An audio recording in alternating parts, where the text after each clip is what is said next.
வணக்கம். டிஎஸ்டிஎஸ் provide limited companies discussion, psychology department discussion, all department conference meeting, kingdom countries discussion, world latest discussion, data class discussion, status discussion, question answer discussion, okay information. சரி, ஒரு ராஜாவை நான் சொல்கிற தெளிவாக நிதமாக பொறுமையாக கேட்டுக்குங்க. USA discussion. யூஎஸ்ஏ பொறுத்த வரைக்கும் நம்ம நிறைய வகையில் தோது பார்க்கலாம். அதுக்கு முதலாவது நமக்கு தேவையான எல்லா வசதியுமே பூர்த்தி ஆகணும்.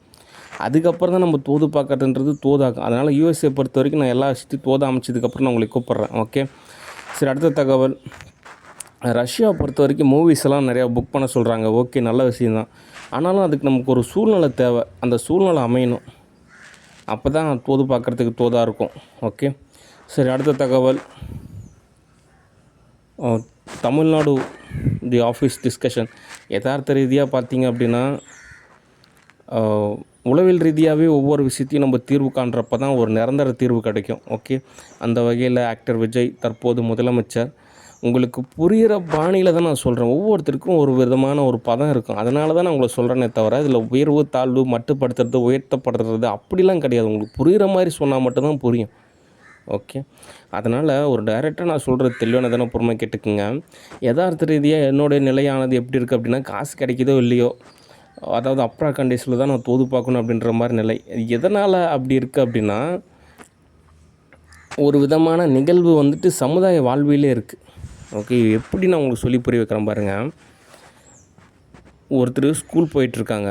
ஸ்கூல் படிக்கிறப்போ அவங்க வந்துட்டு அவங்களுக்கு தெரியாது இந்த மாதிரி நல்லா படித்து நல்ல மார்க் எடுத்தோம் அப்படின்னா நல்ல காலேஜ் கிடைக்கும். நல்ல காலேஜ் கிடச்சிட்டோம் அப்படின்னாலே நம்ம நல்லா படிக்கலாம். அதுக்கப்புறம் நல்லா ஓரளவு படிச்சிட்டோம் அப்படின்னா ஏதோ ஒரு வேலை கிடைக்கும், ஓரளவு காசு கிடைக்கும். அதை வச்சு நம்ம வாழ்வியலை வந்து தோது பார்த்துக்கலாம். ஓகே, ஆனால் ஸ்கூல் படிக்கிறப்ப நல்லா படிக்கணும், நல்லா மார்க் வாங்கணும் அப்படின்றது வந்துட்டு அவங்க அவ்வளோ ஆழமாக உணர்வாங்கன்னு கேட்டால் ஒரு கொஸ்டின் தான். ஓகே, அதே பத்தில் தான் இப்போ நான் வந்துட்டு இப்போ இருக்கக்கூடிய நிலையில் வந்து நான் அப்ரா கண்டிஷன் தான் தோது பார்க்கணும். ஓகே, அதனால் அங்கே இருக்கக்கூடிய எல்லா வேலையுமே நான் ஹோல்டு செஞ்சுட்டு தான் நான் அவங்களை தோது பார்க்குறேன். அப்படின்றப்போ நீங்கள் ஒரு ரொம்பவே ஒரு பொறுப்பாக உணரணும். ஓகே, சரி. அடுத்து இந்த சோப்பனாங்கி பொறுத்த வரைக்கும் ஏன் எல்லோரும் மெண்டல் ஹாஸ்பிட்டலில் சோப்பனாங்கி சேர்த்தணும் அப்படின்னு சொல்கிறாங்க அப்படின்னா, அதுக்கு என்ன உளவியல் ரீதியான காரணம் அப்படின்னா, சோப்பனாங்கியோட ஓஎஸும் சாஃப்ட்வேர் தான் காரணம். சோப்பனாங்கி பதார்த்தத்தை பொறுத்த வரைக்கும் ஒவ்வொருத்தருக்கும் ஒரு டைம் லைன் இருக்குது. சோப்பனாங்கி நேரத்துக்கு வந்து காட் முருகனையோ இல்லையோ மீட் பண்ணியிருக்கணும். சோப்பனாங்கியை பொறுத்த வரைக்கும் அதுக்கு ஒரு குழந்தை தேவை. அந்த குழந்தைய வந்துட்டு தூங்க வச்சுக்கிட்டு அதுக்கு வந்துட்டு குளிக்க வச்சுக்கிட்டு அதை வந்து கவனிச்சிட்டு இருக்கக்கூடிய மனநிலையில் தான் இப்போ சோப்பனாங்கி இருக்குது. ஓகே, சோப்பனாங்கி நேற்று நைட்டு வந்து அனஸ்திசியா ஏற்படுத்துறதுனால காலையில் எல்லாமே மாறி போயிடுச்சு. ஓகே, அதனால் ஒரு பதம் அப்படின்றது நிச்சயமாக தேவை. சோப்பனாங்கிக்கு புரியல.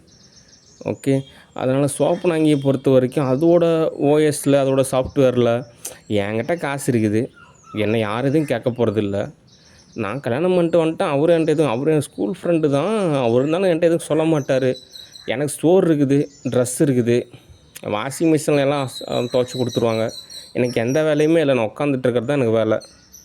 அதனால் நான் ஒரு பதமாக இருக்கேன், நான் டிவி பார்ப்பேன், அவ்வளோதான் அப்படின்ற மாதிரி சோப்பனாங்கி தன் உள்நிலையில் நினச்சிட்டு இருக்கனால அது வெளிநிலையை பொறுத்த வரைக்கும் ரணத்தெல்லாம் உணராது. ஓகே, அவ்வளோதான் அப்படின்னு. ஆனாலுமே சோப்பனாங்கி சேலை கட்டுறதை பார்த்தாலே எனக்கு கொஞ்சம் கடுப்பாக இருக்கும். ஏன் அப்படின்னா, அந்த சேலைக்கும் சோப்பனாங்கிக்கும் எந்த சம்மந்தமே கிடையாது. அதனால் சோப்பனாங்கி பொறுத்த வரைக்கும் மாடர்ன் ட்ரெஸ்ஸே போட்டுக்கலாம். ஓகே, அடுத்து சோப்பனாங்கியை பொறுத்த வரைக்கும் அதான் சொல்லிட்டேன். அதுக்கு வந்து குழந்தை வளர்ப்பு அப்படின்ற ஒரு பதத்தில் இருந்துச்சு அப்படின்னா அந்த பதத்திலே தோது பார்த்துக்கும். அது வந்துட்டு எல்லா வகையிலையும் தோது பார்க்கறனால எரர் ஏற்படுது. ஓகே, அதனால் சோப்பனாங்கியை பொறுத்த வரைக்கும் காசு கொடுத்து நம்ம ஓரளவு தோது பார்த்தோம் அப்படின்னா அது தோதாகும். ஆனால் யதார்த்த ரீதியாக தீர்வு தான் என்ன அப்படின்னா, நேரில் சந்திக்கணும், அப்போ தான் தீர்வு. மற்றபடி ஆன்லைனு, ஆஃப்லைனு, ஸ்டூடியோ, கம்பெனி எல்லா வகையிலுமே எரர் ஆகும். ஓகே, அதனால் சோப்பனாங்கி பற்றி நான் ஏன் அவ்வளோ சொல்கிறேன் அப்படின்னா, சோப்பனாங்கியால் பாதிக்கப்பட்டவங்க நிறைய பேர் இருக்காங்க. ஓகே, அதனால் ஒரு யதார்த்த ரீதியான ஒரு தகவல் சொல்கிறேன். ஓகே, சரி. அடுத்த தகவல், அடுத்து தமிழ்நாடு பிஸ்னஸ் லிஸ்ட்டில் நான் புதுசாக ஒரு 5 பிஸ்னஸை உருவாக்கலான்னு இருக்கேன். அதை பற்றி நான் உங்களுக்கு தெளிவாக விளக்கம் சொல்கிறேன். ஓகே, முதலாவது ஒரு நாளோட காலை பொழுதில் வந்து பார்த்திங்கன்னா, நான் சொல்லியிருந்தேன் 50,000 அல்லது 1 lakh வந்துட்டு என் அக்கௌண்ட்டில் கிரெடிட் பண்ணுங்கள் அப்படின்னு. அதாவது கிரெடிட்ன்றதை விட அக்கௌண்ட்டில் வந்துட்டு நீங்கள் பே பண்ணணும். ஓகே, ஆனால் உளவியல் ரீதியாக என்ன தகவல் அப்படின்னா, அக்கௌண்ட்ஸ் டீட்டெயில்ஸாகவே நான் உங்களுக்கு தகவல் சொல்கிறேன். அதாவது ரொம்ப நாள் முன்னாடியே சொல்லலாம்னு நினச்சேன். இந்த ஞானத்தின் பிரம்மாண்டம்னு சொல்லிட்டு ஒரு புத்தகம் இருக்குது. அது வந்து பார்த்திங்கன்னா சத்குரு ஜக்கி வாசுதேவன் ஒருத்தர் எழுதியிருக்காரு. அது ஒரு இந்து புத்தகமாக, முஸ்லீம் புத்தகமாக, கிறிஸ்டின் புத்தகமாக அப்படின்றலாம் விட அது ஒரு புத்தகம். அதை படிக்கணும் நீங்கள். ஓகே, நான் கிட்டத்தட்ட ரொம்ப நாளாவே சொல்லிட்டு இருந்தேன். அந்த புத்தகம் நீங்க படிச்சிருந்தீங்க அப்படின்னா, அந்த புத்தகத்தில ஒரு விஷயம் சொல்றாங்க. அதாவது ஒவ்வொரு மனித நிலைக்குமே பார்த்தீங்கன்னா, ஒவ்வொரு விதமான ஒரு செயல் அப்படின்ற மாரி இருக்கும். அத தான் நம்ம வந்து ஒரு வார்த்தையில கர்மம் அப்படின்றோம். அப்படின்றப்போ இப்போது எதார்த்த ரீதியா ஒரு நல்ல காசு வச்சுருக்காங்க. நல்ல ஃபேமிலி. அதாவது நல்ல வெல் செட்டில்டான ஒரு ஃபேமிலி இருக்குன்னு வச்சுக்கங்க. அங்கே நெறைய மெம்பர்ஸ் இருக்காங்கன்னு வச்சுக்கங்க. அவங்ககிட்ட தான் காசு இருக்குது. சொந்தமா ஸ்கூலே வச்சுருக்காங்க. நல்ல வீடு இருக்குது. நல்ல வசதி இருக்குது. எல்லா வகையிலுமே இருக்குது. அப்புறம் ஏன் வந்துட்டு அவங்க வந்து துன்பத்த அனுபவிக்கணும்? அவங்க குவாலிஃபைடா தானே அப்படின்னு கேட்டிங்க அப்படின்னா, அந்த ஃபேமிலி இன்னும் நல்லா அனலைஸ் பண்ணி பார்த்தீங்கன்னா, அங்கே எக்கச்சக்கமான துன்பம் இருக்கும். ஓகே.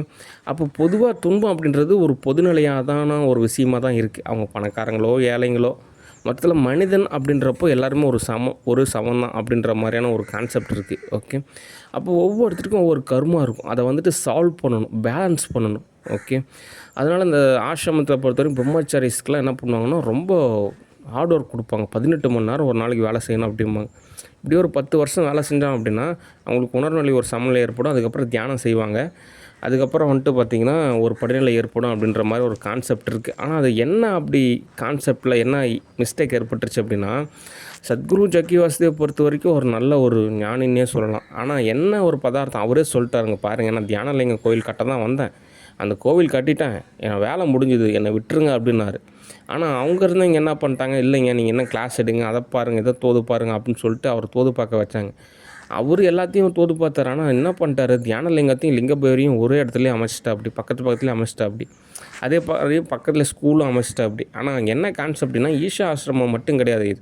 நெறைய ஆசிரமத்த பொறுத்தவரைக்கும் இல்லறவியல் தான் கான்செப்ட். ஓகே. துறவறம் ஆசிரமம் அப்படின்றதெல்லாம் நார்த் இந்தியாவுல தான் இருக்கு. ஓகே. அங்க மட்டும் தான் துறவறம் ஆசிரமம். ஓகே. ஆனா இங்க இருக்கக்கூடிய ஆசிரமத்தில துறவறமும் இருக்குது, இல்லறமும் இருக்குது. ஆனா அதிகப்படியான நிலையில பார்த்தீங்கன்னா, இல்லறம் ஆசிரமம் தான். ஓகே. அதனால அங்க இருக்கக்கூடிய பிரம்மச்சாரீஸ்லாம் கொஞ்ச நாள் பிரம்மச்சாரீஸா இருப்பாங்க. அதுக்கப்புறம் சமுதாய வாழ்வியலுக்கு போயிருவாங்க. ஏன்னா அங்கோட அந்த ஒரு ஒரு பதமே எப்படி இருக்குன்னா, இல்லறவியல்ல தான் இருக்கு. ஓகே. அதனால அங்க வேலை செய்கிறவங்களாகட்டும், மொத்தத்தில யாருக்காவது ஒரு துணை இருக்கிறப்ப அங்கே ஒரு அது லிங்கபேரி கோயில்ல நீங்க போய் ஒரு 48 நாள் அந்த கோவில்லே பூஜை, புனஸ்காரம் அங்கேயே நீங்க இருந்தீங்க அப்படின்னா, உங்களுக்கே வந்து ஒரு திருமணம் செய்யலான்னு தோணும். ஏன்னா அங்கோட பதம் அப்படி. அந்த கோவிலோட அதிர்வு அப்படி. ஓகே. அதனால என்ன தீர்வு அப்படின்னா, சத்குரு ஒரு லிமிட்டேஷன் தான் தோது பார்ப்பாடி. நான் ஆரம்பத்திலே சொல்லியிருந்தேன். அவர் எனக்கு எல்லாமே ஓரளவு தோதா அமைச்சு குடுத்துருந்தாருன்னு நானே தோது பார்த்துக்குவேன். சரி இப்ப என்னதான் தீர்வு? பிரம்மச்சாரீஸை பொறுத்த வரைக்கும் அந்த தியானலிங்கம், லிங்கபேரி அந்த கோவில் பக்கத்துலலாம் வந்துட்டு அவங்களுக்கு ஒரு வசிக்கிறதுக்கு உண்டான ஒரு அப்பார்ட்மெண்ட்ஸ் மாதிரி இடம் இருக்கும். ஹவுசிங் போர்டு மாதிரி. ஆனா பிரம்மச்சாரீஸை பொறுத்த வரைக்கும் ரொம்ப ஒரு கொஞ்சம் ஆசிரமத்திலேருந்து கொஞ்சம் இந்த மலையை ஒட்டின ஒரு பகுதியில யாரோட அ ஊடுருவலும் இல்லாம கிட்டத்தட்ட ஒரு ஆசிரமத்துக்கும் அந்த பிரம்மச்சாரீஸ் தங்கியிருக்கிற இடத்துக்குமே பார்த்தீங்கன்னா, ஒரு 3 ஏக்கர் 3 ஏக்கர்லேருந்து ஒரு ஒரு 4 ஏக்கர் வரும் பார்த்தீங்கன்னா, ஒரு இடைவெளி இருக்கணும். ஓகே. அப்பனா தான் அவங்க ஸ்டே பண்ணுறதுக்கு கரெக்ட்டா இருக்கும்.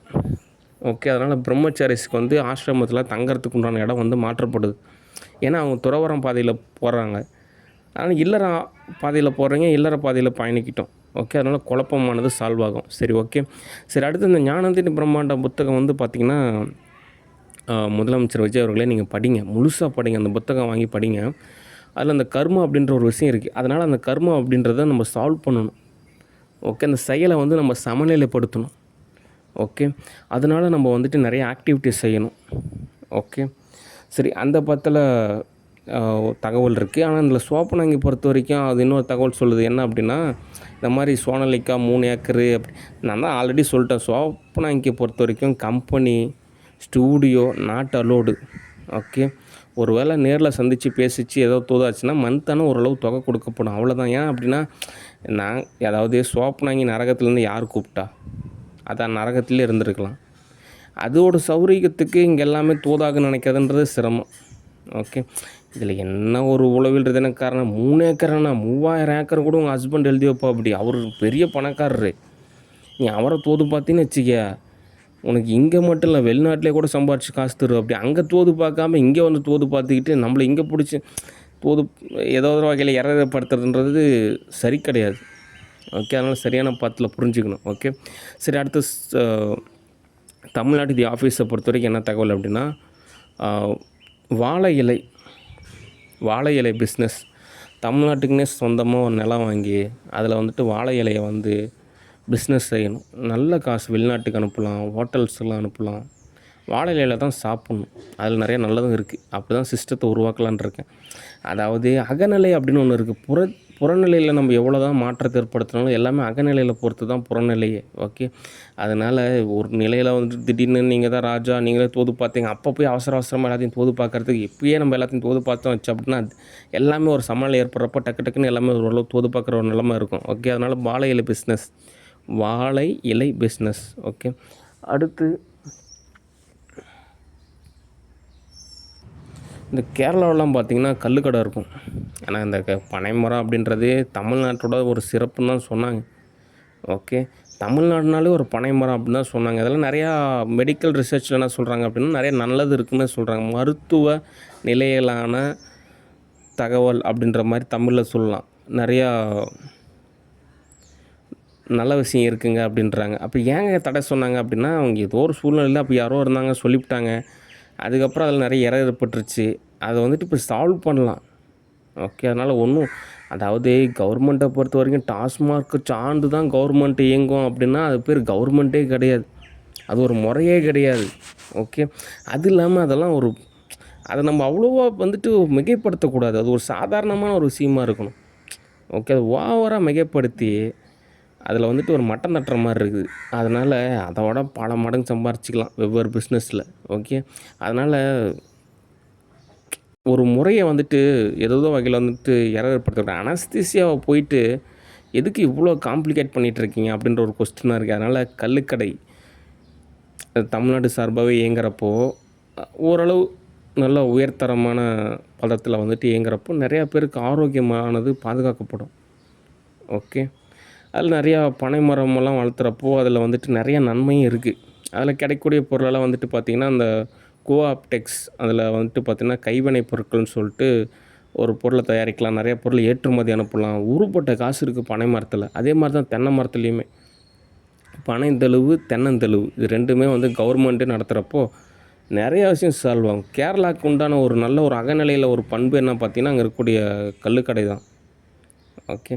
அது ஒரு முறையான ஒரு பண்பு நிலையில் சமுதாய வாழ்வியல் நடந்துக்கிறப்போ அவங்கவுங்க ஒரு பக்குவமாக நடந்துக்குவாங்க. ஓகே. அது என்ன தான் வந்து பார்த்திங்கன்னா ஒரு ஒரு ஒரு ரோபோட்டிக்காகவும் ஒரு என்ன சொல்கிற மெக்கானிக்காகவும் அடுத்து நிறையா ஃபேக்ட்ரிஸ் ஆகட்டும் எல்லா வகையிலும் தூது பார்க்குறது நிச்சயமாக நல்ல விஷயந்தான். ஆனாலுமே பார்த்திங்கன்னா ஒரு உளவியல் ரீதியாக பார்த்திங்கன்னா ஒரு பயாலஜியாக பார்த்திங்க அப்படின்னா உணவு அப்படின்றது நிச்சயமாக தேவை. ஓகே. தாய்ப்பாலுக்கு நிகரான சத்து வந்து பார்த்திங்கன்னா தெளுவில் இருக்குது அப்படின்றாங்க. ஓகே. அதனால் நிறையா பேர் உணர்வு நிலையானது சமநிலையாகும். இந்த பயாலஜிக்கல் சிஸ்டமே ஓரளவு சமநிலையாகும். அப்படின்றப்போ கள்ளுக்கடை நடத்துறது அப்படின்றது ஒரு நல்ல விஷயந்தான். ஓகே. அவங்கவுங்களுக்கு ஒரு அளவு இருக்கும். அந்த அளவில் மட்டும் தோது பார்த்துக்கிட்டாங்கன்னா போதும். ஓகே. சரி. அடுத்த பிஸ்னஸ் என்ன அப்படின்னா ஆரம்ப காலத்தில் பார்த்திங்கன்னா பொதிகைன்னு சொல்லிட்டு ஒரு சேனல் இருந்துச்சு. அது தூர்தர்ஷன் சொல்லிட்டு ஹிந்தியில் சொல்கிறாங்க. அது பார்த்திங்கன்னா கவர்மெண்ட் சேனல் தான். அதுக்கப்புறம் நிறையா லோக்கல் சேனல்ஸ்லாம் இருந்துச்சு. இந்த கேபிள் டிவியெல்லாம் பார்த்திங்கன்னா கவர்மெண்ட்டே நடத்துவாங்க. அந்த டிவி பிஸ்னஸ் எல்லாமே கவர்மெண்ட்டே நடத்துவாங்க. கவர்மெண்ட்டே வந்து பார்த்திங்கன்னா ஆட்ஸ்லாம் வந்து ரெடி செஞ்சுட்டு அனுப்புவாங்க. ஆனால் கவர்மெண்ட்டு தரப்பாக படம்லாம் எடுப்பாங்க. காந்தி படம், காமராஜர் படம், நேரு படம் அப்படிலாம் படம்லாம் எடுப்பாங்க. அதுக்கப்புறம் ஸ்கூல் குழந்தைங்கள்லாம் கூட்டிகிட்டு போயிட்டு அந்த திரையரங்கில் ஒரு 5 ரூபா 10 ரூபா டிக்கெட்டில் அந்த படம் பார்க்க சொல்லுவாங்க. ஓகே. அதனால் கவர்மெண்ட்டும் ஒரு நிலையில் வந்து பார்த்திங்கன்னா மீடியாவில் இருந்தாங்க.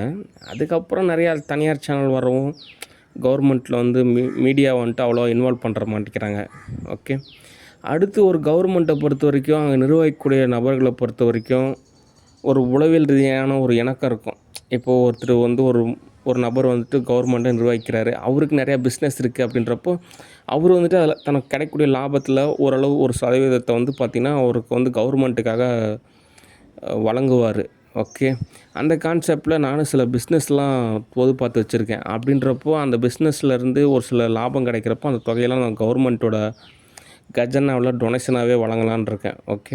அந்த வகையில் என்னுடைய தேவ் டிவி அப்படின்னு சொல்லிட்டு தமிழ், தெலுங்கு, மலையாளம், கன்னடம், ஹிந்தி வேர்ல்டு ஃபுல்லாக இருக்கக்கூடிய எல்லா லாங்குவேஜ்லேயுமே அந்த டிவி சேனல் ஆரம்பிக்கலான் இருக்கேன். அதுக்கு சம்மந்தமாக நிறையா மூவிஸ் ஆகட்டும், நிறையா சீரியல் ஆகட்டும் நான் ஆல்ரெடி புக் பண்ணி வச்சுருக்கேன். அந்த டிவி சேனல் எப்படிலாம் நடத்தணும் அப்படின்னு. ஆனால் தமிழ்நாட்டில் இயங்கக்கூடிய தேவ் டிவி தமிழ் அந்த டிவி சேனலை பொறுத்த வரைக்கும் 50% நான் தமிழ்நாட்டோட கஜானாவில் ஒரு அந்த இயரோட டர்ன் ஓவரில் கிடைக்கக்கூடிய லாபத்தை வந்து கொடுக்கலான்னு இருக்கேன். ஓகே, தமிழ்நாடு சார்பாக ஒரு கவர்மெண்ட் சேனல் மாதிரி தேவ் டிவி தமிழ் அப்படின்னு சொல்லிட்டு ஒரு சேனல் வந்து பார்த்திங்கன்னா தமிழ்நாடு கவர்மெண்ட்டோட ஒரு சேனல் மாதிரி ஒரு 50% நான் வந்து கவர்மெண்ட்டுக்கு வந்து நான் வழங்கலான்னு இருக்கேன். ஓகே, ஏன் அப்படின்னா அந்த ஒரு பிஸ்னஸ் அப்படின்றப்போ நம்ம நிறையா வகையில் ஒரு தோது பார்க்க வேண்டிய ஒரு விஷயம் இருக்குது. இந்த மார்க்கெட் ஷேர் அப்படின்ற இந்த ஷேர் மார்க்கெட்லாம் நீங்கள் படிச்சிங்கன்னா நல்லா உங்களுக்கு புரியும். ஓகே, அடுத்து ஒரு பிஸ்னஸ் இருக்குது. என்ன அப்படின்னா, ஆல்ரெடி நிறையா பேங்க் இருக்குது, கவர்மெண்ட் சார்பாகவும் பேங்க் இருக்குது. ஆனால் இருந்தாலும் ஒரு அக்கௌண்ட்ஸுக்காக தமிழ்நாடு பேங்க், கவர்மெண்ட் பேங்க், அதாவது தமிழ்நாடு அரசு வங்கி தமிழில் சொல்கிறோம். அதே ஆங்கிலத்தில் எப்படி சொல்கிறேன் அப்படின்னா, தமிழ்நாடு கவர்மெண்ட் பேங்க் அப்படின்னு சொல்லிட்டு ஒரு பேங்க்கை உருவாக்கலான்னு இருக்கேன். அந்த பேங்க்கில் இருந்து கவர்மெண்ட்டில் வேலை செய்கிறவங்க ஸ்டாஃபுங்க எல்லாருக்குமே அக்கௌண்ட் ஓப்பன் பண்ணிட்டு அவங்களுக்கு அதிலே சம்பளம் வழங்கப்படும், போனஸ் வழங்கப்படும். இந்த மினிஸ்டர்ஸு, எம்எல்ஏஸு, கவுன்சிலர்ஸு, அதுக்கப்புறம் ஊராட்சி, பேரூராட்சி, மாநகராட்சி, நகராட்சி, ஊராட்சி ஒன்றியம், பஞ்சாயத்து, மொத்தத்தில் அந்த கவர்மெண்ட் சம்மந்தமான அத்தனை அக்கௌண்ட்ஸ் ட்ரான்ஸ்லேஷனுமே அந்த தமிழ்நாடு கவர்மெண்ட் பேங்க்லேயே எல்லா வகையிலும் தோது பார்த்துக்கலாம். ஓகே, எல்லாருக்குமே அதில் அக்கௌண்ட் இருக்கிறப்போ அவங்களுக்கு தேவையான எல்லா காசுமே அதிலே வழங்கப்படும். ஓகே, ஏன்னா நமக்குன்னு ஒரு பேங்க் தேவைப்படுது. இப்போது உதாரணமாக வெளிநாட்டில் இருந்தால் நான் ஒரு சில ட்ரில்லியன் கேஷ் எடுத்துகிட்டு வரேன்னு வச்சுங்க. அந்த கேஷ்லாம் வந்துட்டு நான் ஒரு பேங்க்கில் வந்து பாதுகாப்பாக வைக்கணும். ஒரு நிலப்பரப்பில் தான் நான் பாதுகாப்பாக வைக்கணும். இப்போ நான் இங்கே இருக்கக்கூடிய நிலப்பரப்பில் பாதுகாப்பாக வைக்கணும் அப்படின்னு நினைக்கிறேன். ஆனால் இங்கே ஒரு பேங்க் ஃபெசிலிட்டி ஒரு கொஸ்டினாக இருக்கிறனால நான் நார்த் இந்தியாவில் போய் அந்த பேங்க்கில் வந்துட்டு நான் அந்த காசு போட்டு வைக்கிறேன்னு வச்சுங்க. திடீர்னு அங்கே ஏதோ ஒரு ஏற்படுறப்போ அவங்க என்ன சொல்லுவாங்க, ஏங்க நீங்கள் யாருக்காக செலவு பண்ண அந்த காசு கொண்டு வந்தீங்க, அப்போ அங்கேயே அந்த காசு சேர்த்து வச்சுருக்கலாமே அப்படிம்பாங்க. அதனால் ஒரு பாதுகாப்பு தேவைப்படுது. அதனால் தமிழ்நாடு கவர்மெண்ட் பேங்க் ஒன்று உருவாக்கலான்னு இருக்கேன்.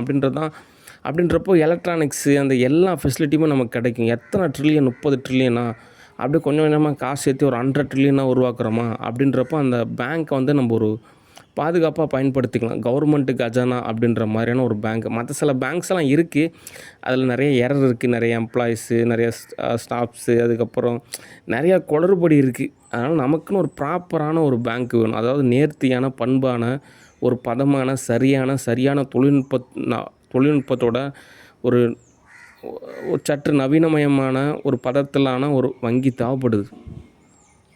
ஓகே, அதனால் தமிழ்நாடு கவர்மெண்ட் பேங்க். ஓகே, அந்த பேங்க்கில் பொறுத்த வரைக்கும் கவர்மெண்ட் சம்மந்தமான எல்லா அக்கௌண்ட்ஸ் ட்ரான்ஸ்லேஷனும் நடக்கும். ஆனால் அதில் என்ன ஒரு ரூல்ஸ்னால், யூகே சிஸ்டத்தை ஃபாலோ பண்ணக்கூடாது முடிஞ்ச வரைக்குமே. அப்போ தான் நாடு உருப்படும்.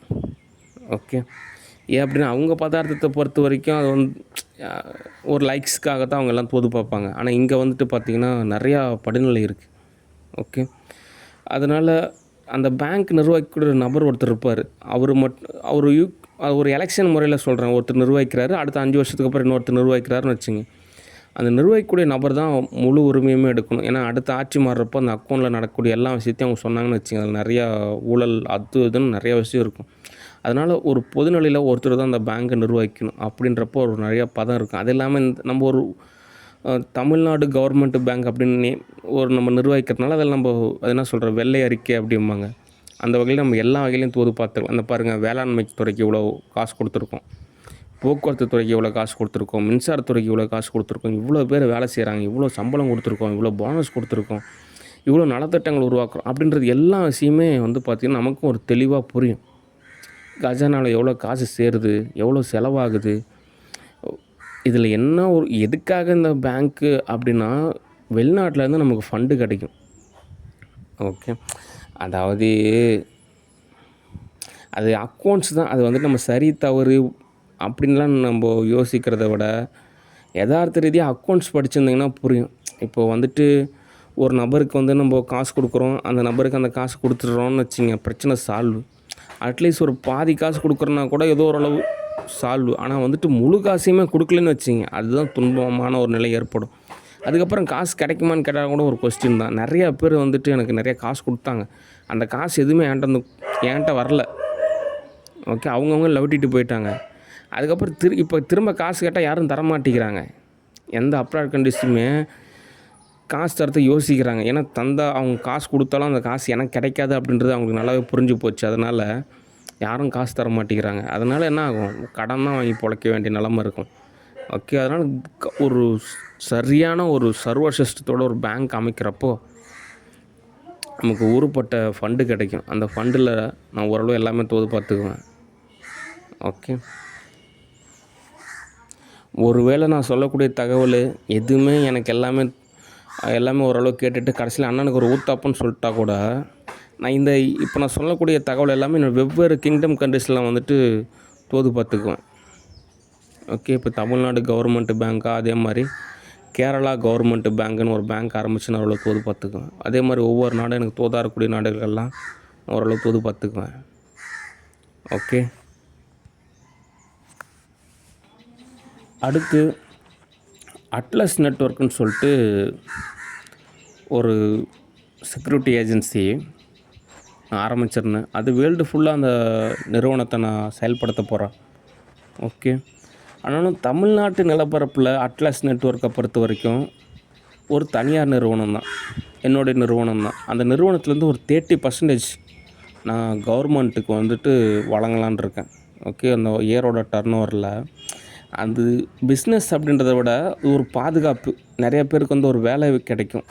ஓகே, இருந்தாலும் ஓரளவுக்கு நமக்கு தொகையும் கிடைக்கும். இருந்தாலும் ஒரு பாதுகாப்புக்காக, ஏன்னா நிறைய பேர் வந்து பார்த்திங்கன்னா காவல்துறையில் சேரணும்னு நினைப்பாங்க, இராணுவத்தில் சேரணும்னு நினைப்பாங்க. இராணுவத்தில் சேரணும் அப்படின்னா அதிகபட்சம் நார்த் இந்தியா தான், எல்லாம் ஹிந்தி அங்கே இருக்கிறவங்களுக்கு தான் வந்து இராணுவம் அப்படின்றது தோதாகும். இங்கேருந்து போய் ஒருத்தர் இராணுவத்தில் சேர்றது அப்படின்றது ஒரு மிகப்பெரிய ஒரு படிநிலையாக இருக்கிற மாதிரி தான் இருக்கும். ஓகே, ஏன் அப்படின்னா அங்கே தான் பாதுகாப்பு அதிகமாக தேவைப்படுறதுனால இங்கெல்லாம் வந்துட்டு இராணுவ பாதுகாப்புலாம் ஒரு ஒரு ஒரு ரொம்ப ஒரு பெரிய விஷயமாக தான் நினைப்பாங்க, ஒரு அபூர்வமான ஒரு விஷயமாக தான் இருக்கும். ஓகே, அதனால் காவல்துறையில் சேர நினைப்பாங்க. ஏன்னா அந்த கர்மாவெல்லாம் ஒரு சமநிலை ஏற்படும், நல்ல நல்ல ஒரு வாழ்வியல் கிடைக்கும், அதெல்லாம் ஒரு மரியாதை கிடைக்கும், நல்ல ஓரளவு சேலரி கொடுத்தாங்கன்னா பரவாயில்ல, எல்லா வகையிலும் தோதாக இருக்கலாம்னு நினைப்பாங்க. அதுக்கப்புறம் சேர்ந்ததுக்கப்புறம் வாழ்வியலோட யதார்த்தத்துக்காக கொஞ்சம் வாழணுமே அப்படின்றனால ஒரு சில பேர் வந்துட்டு ஏற்படவும் அது நிறைய ஒரு மிஸ் அண்டர்ஸ்டாண்டிங்காக மாறிடுது. ஓகே, ஆனாலும் ஒரு பதத்துக்கு வந்து பார்த்திங்கன்னா ஓரளவு நல்ல சேல்ரி கிடைக்கும். 30,000 ரூபாயிலேருந்து 1,00,000 ரூபா, 5 லட்ச ரூபா வரைக்குமே கூட கிடைக்கும் அட்லஸ் நெட்வொர்க்கில். ஓகே, அதனால் தமிழ்நாட்டில் அட்லஸ் நெட்வொர்க் நிறுவனம் செயல்படுறப்போ தமிழ்நாட்டில் மட்டும் இருந்து 30% கவர்மெண்ட்டுக்கு வழங்கப்படும். ஓகே, மற்ற சில ஸ்டேட்டில் எல்லாமே நாடாக அமைகிறப்போ அந்த நாட்டிலையுமே அட்லஸ் நெட்வொர்க் இருக்கும். அது ஒவ்வொரு நாட்டுக்குன்னு ஒரு பதமாக தோது பார்த்துக்குவேன். ஓகே, இன்றைக்கி பொறுத்த வரைக்கும் ஒரு 5 பிஸ்னஸ் லிஸ்ட், அதை வந்து நான் விரைவில் உங்களுக்கு அப்லோட் பண்ணுறேன். இருந்தாலும் நான் உங்களுக்கு தெளிவான விளக்கம் சொல்லிட்டேன். ஓகே, சரி, அடுத்த தகவல் என்ன அப்படின்னா ஒரு உளவியல் ரீதியான ஒரு தகவல் தான். இப்போ நம்ம ஒரு 100 ஆடு வளர்த்துறோம். அதில் ஒரு ஆடு வந்து பார்த்திங்கன்னா எப்போ பார்த்தா நம்ம உணவு தானியத்தை வந்துட்டு கீழே தள்ளி விட்டு நமக்கு சேதாரம் ஏற்படுத்திகிட்டே இருக்கிறப்ப அந்த ஒரு ஆட்டை மட்டும் நம்ம கறிக்கடைக்கு அனுப்பிச்சிடலாம். ஓகே, அதில் ஒன்றும் தவறு எதுவும் கிடையாது. அதே மாதிரி தான் சில பேரை வந்து நம்ம காலபைரவர்கிட்ட அர்ப்பணிக்கணும், மர்கயா செய்கிறது அப்படின்றப்போ நல்லதும் இருக்குது. ஓகே, ஒருவேளை மர்கயா செய்யலை, காலபைரவருக்கு வந்து ஒரு அர்ப்பணிப்பு செய்யலை அப்படின்னா அந்த 100 ஆடுகளில் ஒரு ஆடு எப்படி போய் உணவு தானியத்தை எல்லாத்தையும் கீழே தள்ளி விட்டு நமக்கு நஷ்டத்தை ஏற்படுத்துதோ அதே மாதிரி நமக்கு நஷ்டத்தை ஏற்படுத்திக்கிட்டே தான் இருக்கும். ஓகே, அப்படின்ற ஒரு விஷயத்தை நீங்கள் சரியாக புரிஞ்சுக்கணும். ஓகே, சரி, அந்த வகையில் சில உளவியல் ரீதியான ஒரு தகவல் இருக்குது. நான் ஆல்ரெடி சில விஷயங்கள்லாம் எனக்கு தெரியும் இந்த மாதிரி நடக்கும் அப்படின்னு. இருந்தாலுமே வந்துட்டு சரி சமாளிச்சுக்கலாம்னு நினைப்பேன். ஆனாலும் சில நேரத்தில் சில சூழ்நிலைகள் நம்ம கடந்து தான் போக வேண்டிய நிலை இருக்குது. ஓகே, சரி, அந்த வகையில் இந்த ஷீல்டு செக்யூரிட்டி சர்வீஸை பொறுத்த வரைக்கும் இந்த சண்முகம் அப்புறம் மௌனிகா அவங்க 2 பேருமே நிர்வகிக்கலான் இருக்காங்க. மாதேஸ்வரன் அப்படின்ற ஒரு நபர் நமக்கு தோதாக மாட்டா. அப்படி அது இல்லாமல் 10 லட்ச ரூபா அவங்களுக்கு கொடுக்கறதுனால நமக்கு எந்த பிரயோஜனமும் கிடையாது. அதனால் 5 லட்ச ரூபா வாங்கிக்கிங்க. ஓகே, நான் திரும்ப அந்த ரீகோட் செஞ்சு அப்லோட் பண்ணணும். இந்த மந்தோட ஆகஸ்ட் மந்தோட அந்த 5 லட்ச ரூபாய்க்கும் எந்த ஒர்த்துமே கிடையாது. ஆனால் இருந்தாலும் ஒரு சில கம்பெனிஸுக்காகவும் எனக்கு ஏதோ ஒரு வகையில் தோதான வகையில் செயல்படுவாங்கன்றதுக்காக நான் ஒரு 5 லட்ச ரூபா கொடுக்குறேன். ஓகே, அடுத்த மாதம் எப்படி தோதான்னு பார்த்துட்டு தான் கொடுப்பேன். ஆனால் இந்த மாதம் உங்களுக்கு 10 லட்ச ரூபா கிடையாது, 5 லட்சம் தான். ஓகே. இந்த மாதேஸ்வரன் நமக்கு தோதாக மாட்டா அப்படி. ஓகே. சரி, அடுத்து ஆக்டர் ரஜினிகாந்தை பொறுத்த வரைக்கும் கௌரவ நடிகர். நேற்று வந்து பார்த்திங்கன்னா எனக்கு பயங்கரமான கௌரவங்க. இன்றைக்கும் கௌரவம் கிடைக்கும். கௌரவமெல்லாம் ஒன்றும் கிடைக்காது. ஒரு ஆர்டிஸ்ட்டை பொறுத்த வரைக்கும் ஏன் நான் ரஜினிகாந்தை செலக்ட் பண்ணுறேன் அப்படின்னா, ஒரு என்ன புகழ்ந்தாலும் சரி, என்ன இகழ்ந்தாலும் சரி, அவங்க வந்துட்டு அவங்க பாதை நடந்து போயிட்டே இருப்பாங்க. வைப்ரேட் ஆக மாட்டாங்க, எச்சூஸ்தே நடந்துக்க மாட்டாங்க. அப்படிங்களா, சரிங்க அப்படின்ட்டுருவாங்க.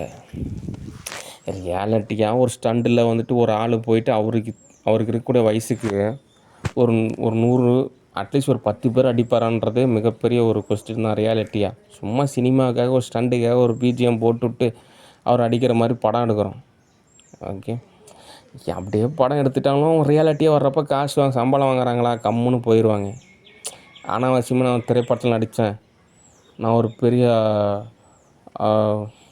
ஆள், ஏன்னா வந்துட்டு அப்படி இப்படின்னு தோது பார்க்காம அவங்க உண்டு அவங்க வேலை உண்டுன்னு இருப்பாங்கன்னு சொல்லிட்டு தான் அந்த மாதிரி அப்புறம் நம்ம செலக்ட் பண்ணுறோம்.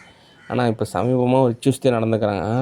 நான் ஃபேமஸ் ஆகிட்டேன், கௌரவ நடிகர், ட்ரெண்ட் ஆகிட்டேன், 6லேருந்து 60 வரை நான் தான் நாவல் எழுதுகிறேன், என்ன தோது பாருங்க. உங்களெல்லாம் தோது பார்த்தா டீ காசு கூட கிடைக்காது, ஒரு 100 கிடைக்காது, அக்கௌண்ட்டில் 100 கிடைக்காது. ஆக்டர் ரஜினிகாந்த் தோது பார்த்தோம் அப்படின்னா அன்றைக்கோட பொழுதில் வந்துட்டு 100 கிடைக்காது. ஏதாவது யாருக்கோ ஒருத்தர் தங்கம் கிஃப்ட் கொடுப்பா அப்படி. ஆனால் கொடுத்ததுக்கப்புறம் அவர் பிடிச்சி வறுத்து எடுத்து விட்ருவா அப்படி. பயங்கரமான கஞ்சத்தனமான குடும்பம். அங்கெல்லாம் இருந்து எதிர்பார்க்குறது நிச்சயமாக சிரமம். நம்ம ஏதோ படத்தில் நமக்கு ஏற்படுத்த மாட்டாங்க அப்படின்னாலும் ஓரளவு தொகை கொடுக்குறேன், அவ்வளோதான். அதுவும் என்னோடய மூவிஸுக்கெலாம் நான் சொல்கிற சம்பளத்தில் நடித்தா நடிங்க, இல்லைன்னா நான் வேறு கேரக்டரை மாற்றிட்டு போயிட்டே இருப்பேன். உங்களெல்லாம் நடிக்க வச்சு நான் ஃபேமஸ் ஆகணும் அப்படிலாம் எனக்கெல்லாம் அந்த படிநிலைலாம் கடந்து வந்துட்டேன். எனக்கெல்லாம் ரஷ்யாவில் வந்து கூப்பிட்டுக்கிட்டே இருக்கிறாங்க, என்னால் சமாளிக்கிறது தான் சிரமமாக இருக்குது. அதெல்லாம் கதையை எழுதி அப்லோட் செஞ்சு இதை அனுப்புறதுக்குள்ளே எனக்கு அங்கேயே எனக்கு வேலை பயங்கரமாக இருக்குது. அதனால் உங்களெல்லாம் தோது பார்த்துக்கிட்டு சிரமம். அப்படியே தோது பார்த்தாலும் அமைதியாக போயிடணும், எச்சுஸ்தியெல்லாம் நடந்துக்கூடாது. ஓகே.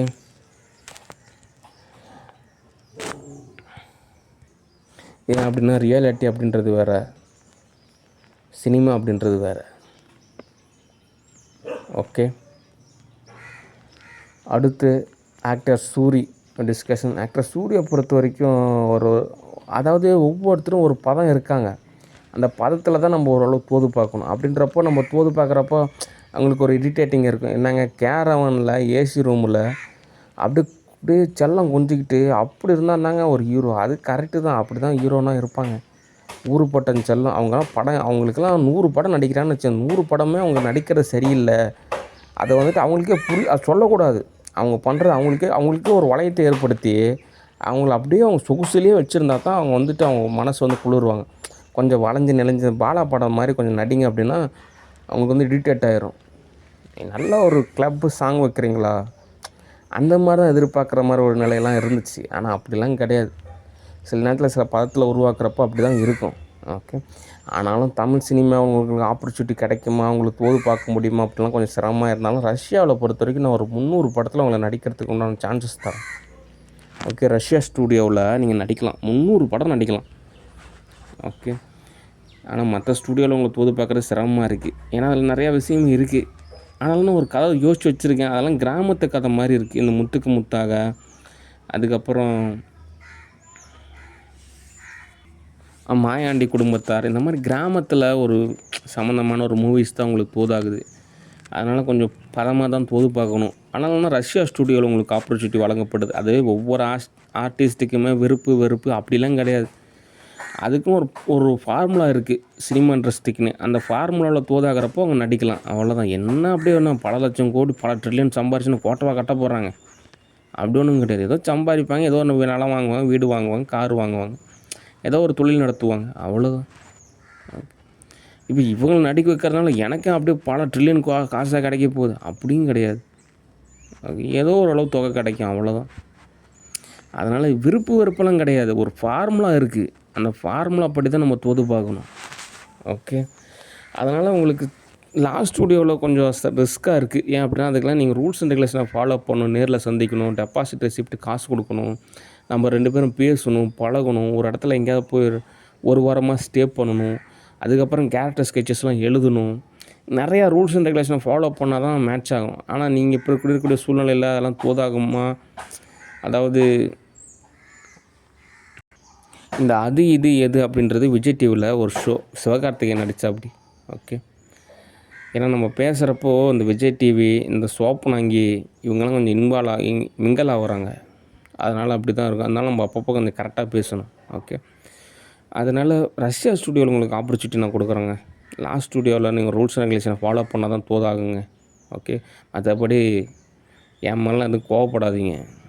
ஓகே, ஏன்னா நீங்கள் சம்பாதிக்கிறதுனாலையோ இல்லை விருது வாங்குறதுனாலையோ நான் வந்துட்டுலாம் அப்படிலாம் நினைக்க மாட்டேன். நல்லா நல்லா நடிக்கணும், நல்லா சம்பாதிக்கணும். அம்மன் ஹோட்டல்லாம் வச்சுருக்கீங்க. என்றைக்காவது நான் போனேன் அப்படின்னா நமக்கு ஏதாவது ஒரு நெய் தோசையோ இல்லை டேரக்டர் சார் வந்திருக்காரு நல்லா சாப்பிடுங்க, ஏதாவது சாப்பாடு போட்டிங்கன்னா போதும். ஓகே, மற்றபடியெல்லாம் வந்துட்டு விருப்பு வெறுப்பு அப்படிலாம் கிடையாது. ஃபார்முலாவில் மேட்ச் ஆகணும், அவ்வளோதான். ஓகே, சரி. அடுத்து இந்த 15 நாள் அமாவாசையா, அந்த கடைசி ஒரு சில வாரங்கள்லாம் அந்த சிவம் விஜய் டிவியில் வந்த ஒரு சீரியல் மாதிரி ரொம்ப டவுன் ஸ்டேட்டஸ் ஆகிறதுனால கொஞ்சம் எல்லோரும் கொஞ்சம் இதாக தான் இருப்பாங்க. அதுக்கு தான் நான் பர்சனல் அசிஸ்டண்ட்டு அவங்க இவனும் ஊருப்பட்ட பேர் செலக்ட் செஞ்சு சம்பளம் கொடுக்குறேன். அப்போ கேர் செஞ்சுக்கணும். ஓகே, அதனால் இன்னும் அடுத்த அமாவாசைக்கு என்னென்ன தேவையோ அப்போ இப்போவே நான் ஓரளவு தோதாக அமைச்சிக்கலான் இருக்கேன். ஓகே, அதனால் என்னுடைய பதத்தில் தான் நான் தோது பார்ப்பேன். ஏன்னா நீங்கள் மனித நிலையை பொறுத்த வரைக்கும் நம்ம எப்படி 100 வருஷம் வாழ போகிறோம், ஒரு படம் நடிக்கிறோமா, ஓகே அடுத்த படம் நடிக்கிறோமா, இப்படி அதுக்கப்புறம் இறந்ததுக்கப்புறம் கூட சரி ஓகே நம்ம வந்துட்டு நமக்கு வந்து சொந்த பந்தம்லாம் நமக்கு வந்து இது செய்வாங்க, சடங்கு செய்வாங்க, அதுக்கப்புறம் நம்ம கூட பிறந்து வரலாம் அப்படின்ற ஒரு கான்செப்ட் தான் மேக்ஸிமம் கிட்டத்தட்ட ஒரு 97% அப்படி தான். அதாவது பூமிக்குள்ளே வாழ்ந்துக்கலாம். இப்போ வாழ்கிறோம், அதுக்கப்புறம் சாவறோம், அதுக்கப்புறம் இங்கேயே